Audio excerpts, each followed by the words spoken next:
So today I have JK Molina on, who is a Twitter ghostwriter, started from nothing, ground his way all the way up to the top of Money Twitter. And you are a legend in the space, great ghostwriter. And I wanted to talk to you about Twitter and about basically everything. So let's jump into it. JK, thanks for coming on. Yeah, I appreciate it, bro. I appreciate it. It's also let's just also talk about how you teach non-native English speakers because I'm curious because I'm not a native speaker, so I want to know how you do it. Yeah, of course. So let's tell your story first. So what is the tale of JK Molina? Yeah, bro. So yeah, for anybody listening to this, I met Alex like 1.5 minutes ago. We're just getting in there, right? So we're just gonna roll with it. But yeah, my story is I always tell people that I was born at 17 because I didn't really do anything like before. So I graduated high school like in June, but you start college here in January, right? So I had 6 months to do something. You know the meme, 6 months. So I was like, okay, let's try to Yeah. do something with it. So I remember that my math teacher was kind of a low key perfume dealer, like secondhand perfume, and I was like, I want to do perfume. So I like grew plants in my backyard. I like squashed them and put them in alcohol, and I started knocking on doors, like to the old ladies, like, "Yo, you want perfume?" Right? So I made a little bit of cash there, and then I went to. So I started college, right? Industrial engineering, which is kind of like business, but with like a couple more statistics classes.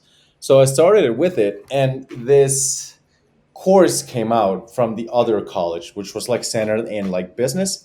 I was like, yeah, let's take it. So I used my perfume money for it. Actually, all of it. I took a loan from my brother. So I got in there, and all classes sucked. Like I looked at it and was like, this is not applicable. Like I don't really like it. But then this one dude taught marketing, and you can kind of tell like when somebody gives a class that, oh yeah, this guy knows his shit. So I told this guy like, yo, like I'll mop for you if you want, but just let me work with you. I want to know what you do. I didn't know what this guy did. Apparently, he did marketing for real estate. So he sold apartments, and that's kind of how I started going to this marketing world. So he taught me like how to email sequences work, how to Facebook ads work, like how to Google ads work and copywriting, like all the basic stuff. And I was like, yo, this is actually really, really cool. I liked it. Uh, Eventually, I fucked up a deal. I got fired, and I ended up working again in digital marketing when COVID hit. Then I discovered Twitter. I got on Twitter one day, and like just this ridiculous screenshots, dude. Like 250K a month just from one sale from this Chris Johnson guy. Also Lattimore, right? Like multi six-figure months. And me, it's like I'm seeing that, and I'm like thinking, okay, if you make 5K a month, you're like absolutely rich. And you're in India, right? You understand how much money that is.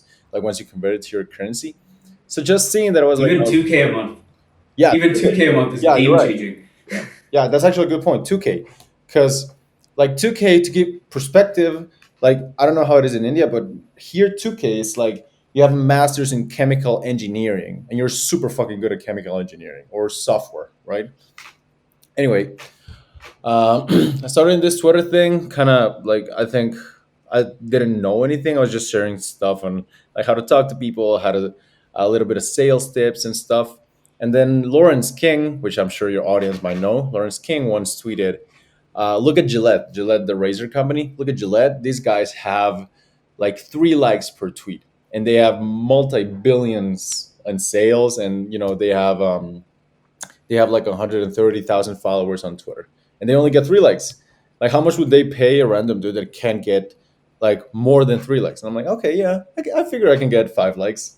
Like, why not? So I started reaching out to people, a lot of people. One dude say yes to a ghostwriting service, and it's all history from then on, bro. That's incredible. So, what was it about 2020 that everybody? It seems like the entire Money Twitter batch started right around 2020.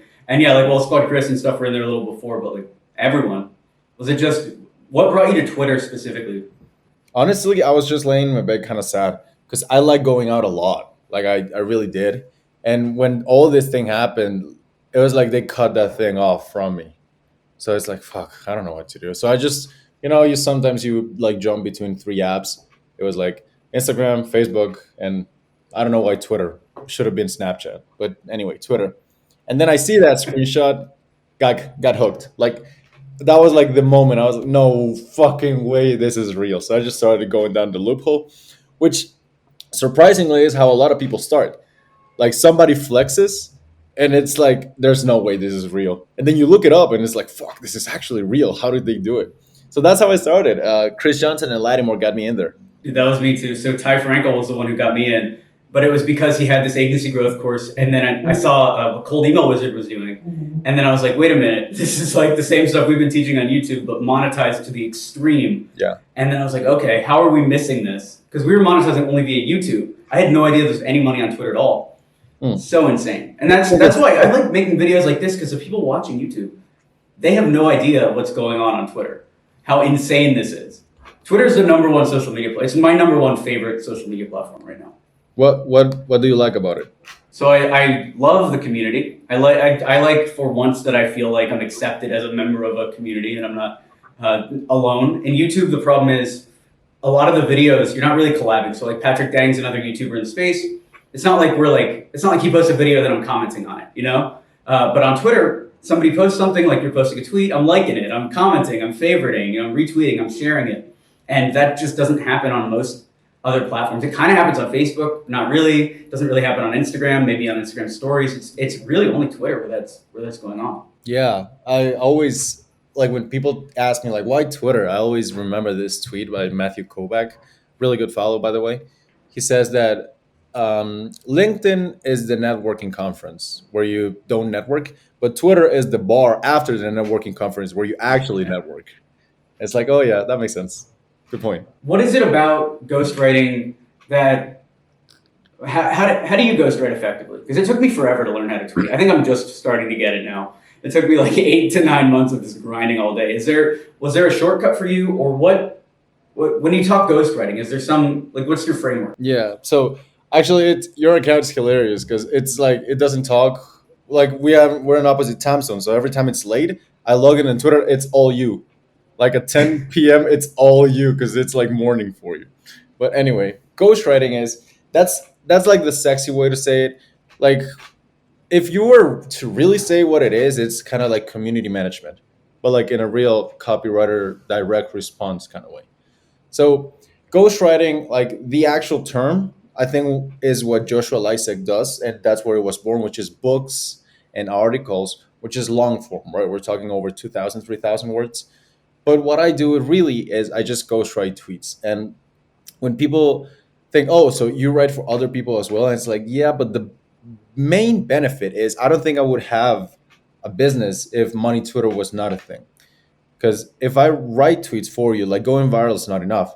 It's what you get behind it, right? Like podcast appearances, like deals, like services. So for me, what I really do is I just help you like be someone just because it's so easy because everyone who's someone is already on Twitter.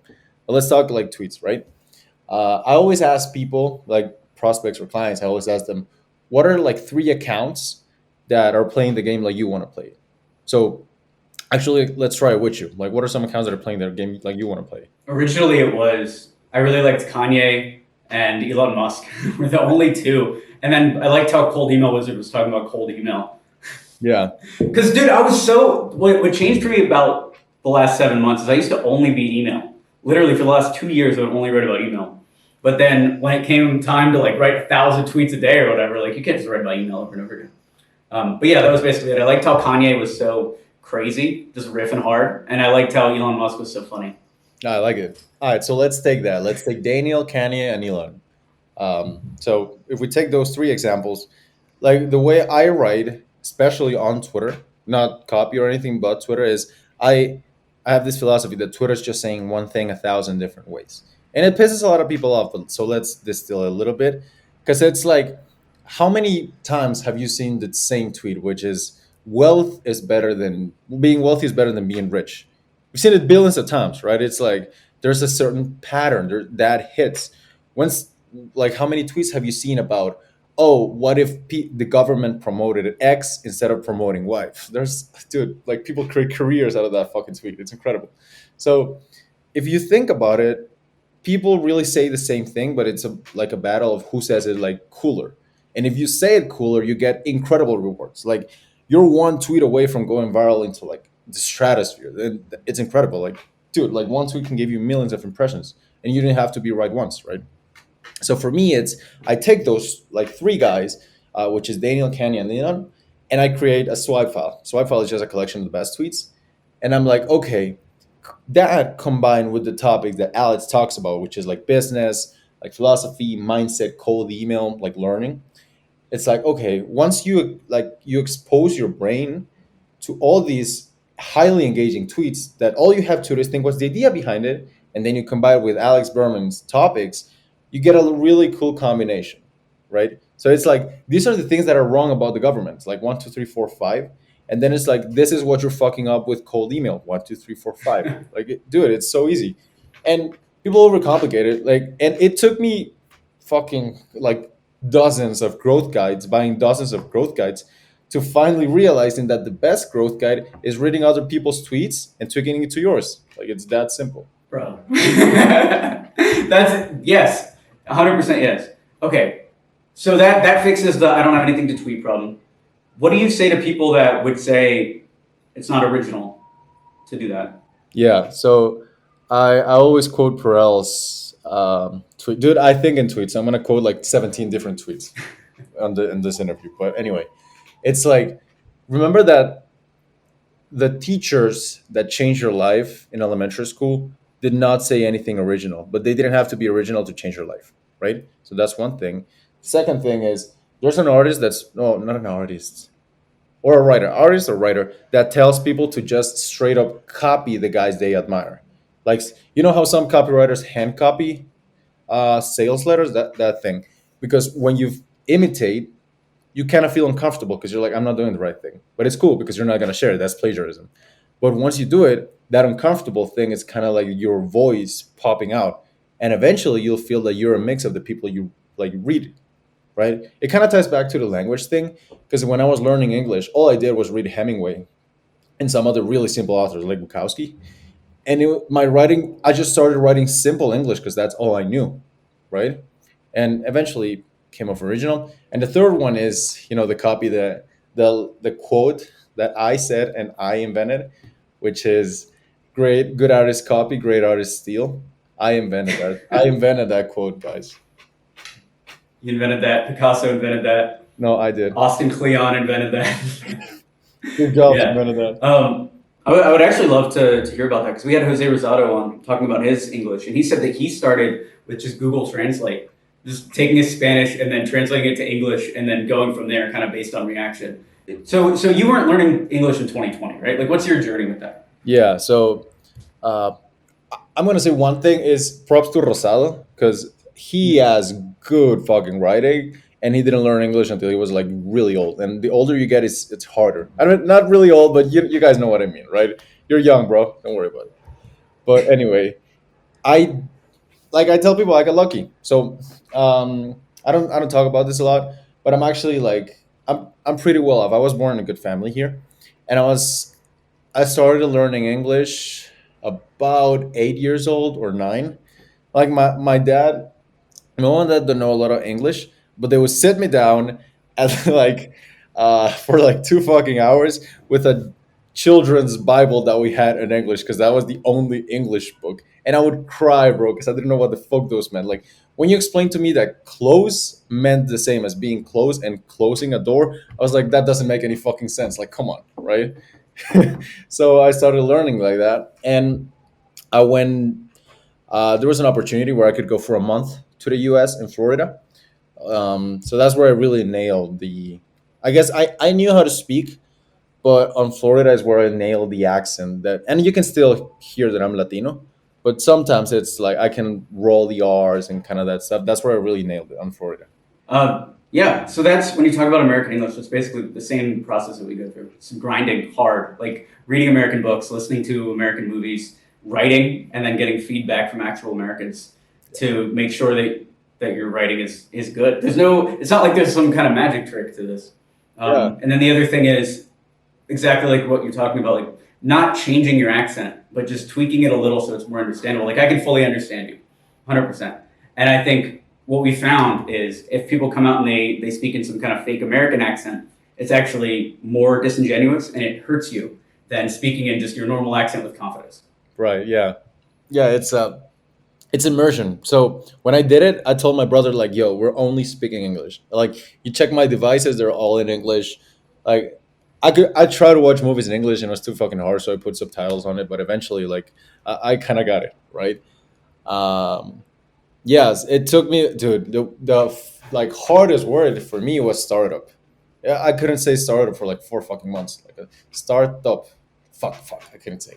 But yeah, eventually you'll get the hang of it if you just immerse on it. So what's your advice for people that want to start on Twitter? So we're talking just absolute beginners or people who are already like versed in online business. So what I've seen a lot of is crazy qualified people with under 200 followers. Like there's these random guys with NFTs that I've seen their stock portfolio and it's like $10 million. They're like, Alex, dude, they're calling me successful because I have the Twitter account when they're like 10 times more successful than anything, or 20 times even than anything I've ever done. Like all those guys who are, you know people like this, right? Like uber successful people that just cannot make Twitter work for them. Dude, I had a call with this guy. He had 14 followers. Like I check his other account, and it's always the guys with the landscape profile picture.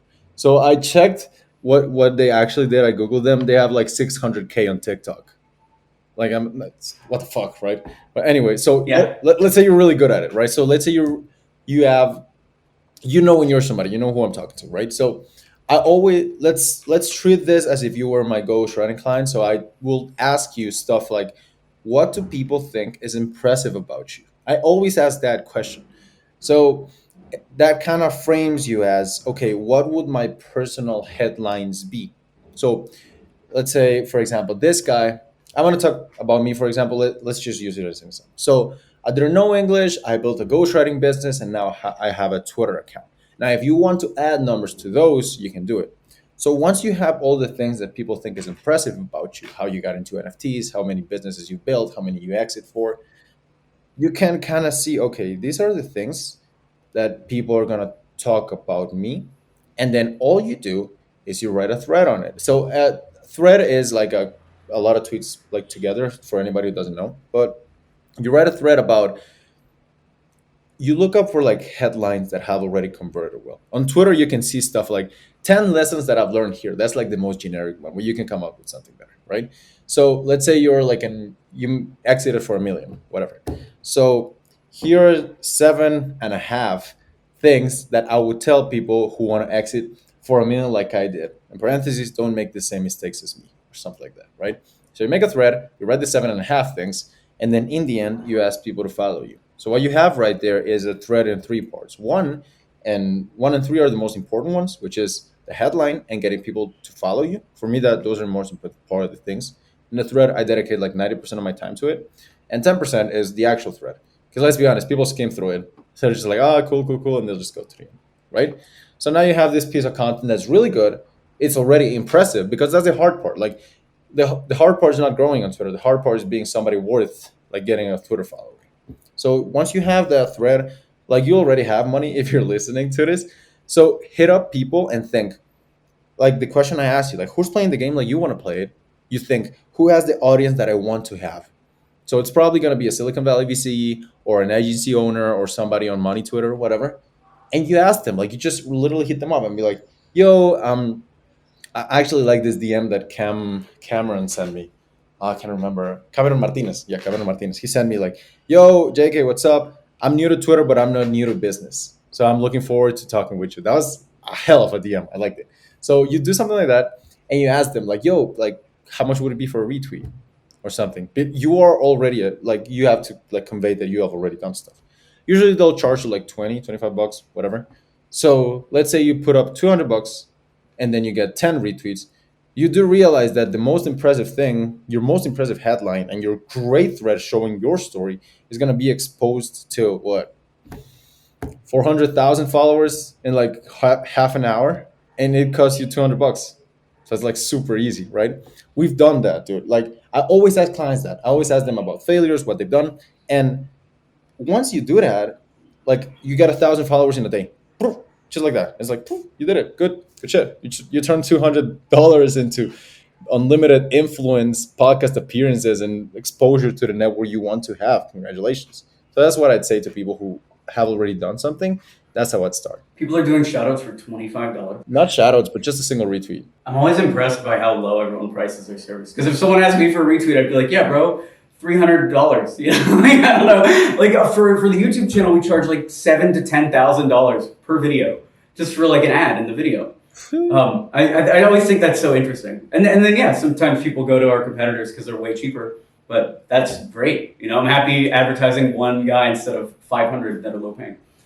That's so cool though. Maybe I'll try that now. I'll throw $1,000 at retweets. Yeah, bro. Or just hire me. I got you. Yeah. So that's solid advice. You started from nothing. You're growing. We talked about the different aspects of Twitter. Do you have a course, or is there somewhere where you're teaching people this? Yeah. You mean ghostwriting or Twitter? There's a difference in your head between ghostwriting and Twitter. Yeah, because ghostwriting is teaching people how to get ghostwriting clients, and like Twitter is just showing you how to grow your account. But I do have both. Actually, that was a stupid question, but yeah, I do have both. So I have one where I teach people how to monetize, the other one's how to grow, and the other one's how to get ghostwriting clients. Okay. What's this ghostwriting client one? So it's the templates, and I literally told you everything right now. But you know how sometimes it's like people won't do anything if the information is priced for free, but put a price tag on it and they'll just do it, even if it's the same thing, because nobody respects free, right? So it's this thing. So I told them, yeah, just I collected like 3,000 tweets, viral tweets that I kept for my agency. From like I have the Daniel swap file, I have from Elon Musk, from Kanye, I have a lot of people, right? And I tell them like, yo, you want to get ghostwriting clients? This is how you outreach, and this is how you write. Just look at those swipe files and let your brain do the tweeting for you. And that's literally it. That's the whole secret. That's what people pay $200 for. But it just works. It just works. So you have two main offers. When you think about offer creation, because this is where I would be thinking, if I came up with that you just came up with, I'm thinking, okay, you have this collection of tweets, and you know that this sells. Why not do a sequel? 20 more, 40 more. Why not just keep like rolling these out? It seems like you could roll. You could. So we have one called Twitter Pack that was basically 400 outsized viral tweets, where we have a bunch of accounts that had under 10,000 followers, where their tweets got over 200,000 likes, and that's coming out soon. But that was just us hiring somebody on Upwork to put this thing together. It took her maybe a day, and it cost $90 to put together. Yeah. So I mean, you could be doing this shit all day. Is there a reason why you just have these two offers? Sometime in the future, I'm planning to launch a SaaS that includes all this. So I'd rather just keep it like close to the chest and not upload everything, because I'm uploading it to the other thing. Okay. Yeah. Everyone's going SaaS. Dude, it's the way. I think Omaid, like, he converted us all. When he said 10x ARR, you can sell that for about that. It's like, wow, that's a lot of money. Yeah, we've exited two companies now. One we sold for 5 figures yesterday or 2 days ago that had no revenue. It was just a tech stack. And then the other one we sold for, we made about 20K off it total over about 3 years. And that was 20 times revenue. It was only making 400 a month. We sold it for 7,000 at the end of the day. Nice. So that, I mean, it's real, bro. Even at tiny scale, I just abandoned the projects too early because when they don't have full hype, I get rid of them typically. Yeah. Well, what are you working on now? What's keeping you awake? So this new course, American English, I think is the course, because it's got the potential to reach 1 billion people or more. Because it really is like, build your confidence in your English. Most people in these countries speak English. It's not like we're going for people that don't understand English. Yeah. It's people that need to build their confidence and negotiate with Americans. And it's the type of course that has a magic trick built in, which is you're making $200 a month. Go through this thing. Now you're making $2,000 a month. Like, we can literally 10x your salary. It's not like a crazy get rich thing to make $2,000 a month. It's one client. No, I was just gonna say, I say that a lot, that highest ROI skill in the world is knowing English. Not even close. Not close. It's incredible. Like, it opens so many doors. Like, dude, you go to Hispanic Twitter and you try to tweet in Spanish, nobody gives a shit. Like, nobody. It's not even fucking close. So yeah, I like it. When I saw it, I was like, dude, like, I know what it did for me and how many doors it opened. It's like, come on, like, you have to get it. That's all we're trying to do is just. I really wanted to go for impact, and originally I was just going to make it $8, but then I was talking to like the affiliate managers and stuff, and they're like, if you if you want us to actually sell this, you're going to have to charge like 49. But I might even drop the price more. I don't know, because if it was like $8-9, it would be like fully game changing, and it's 5 or 6 hours of content, all with subtitles. Like it's bigger than even like Cold Email University in terms of just the amount of content and stuff. Yeah, I get it. Is it a problem? Because I know that in my country, it's like buying stuff online or buying specifically courses online. It's like, oh, you're getting scammed. You don't buy shit online here. Is it a problem? So in India specifically, it's not a problem buying the course. The problem that we're running into is payments. So a lot of people in India and other countries around the world don't have PayPal and they don't have credit cards. So we're opening up an Indian bank account, FLLP, and we're going to start taking Paytm, which is their payment processor out here.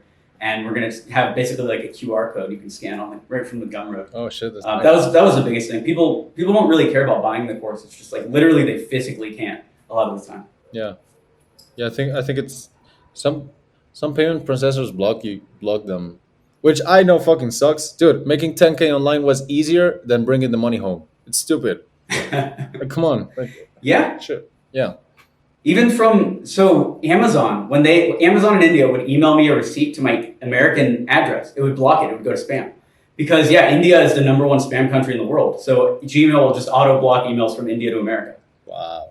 It's like the algorithms are actually holding us down. And Sasswiz was getting mad because I was like, this is racist. Like Google's being racist right now.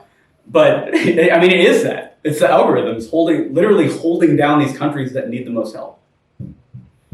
Well, now I know. Shit, it's bad. So, okay, JK, where should people go if they want to learn more about you? So I'm mostly on Twitter. Like I don't want to say it, but I'm a Twitter addict, so you'll always find me there. So it's at one ONE, one JK Molina on Twitter, and you can text me there. We can talk, and you'll find me engaging with Alex Berman's late night tweets.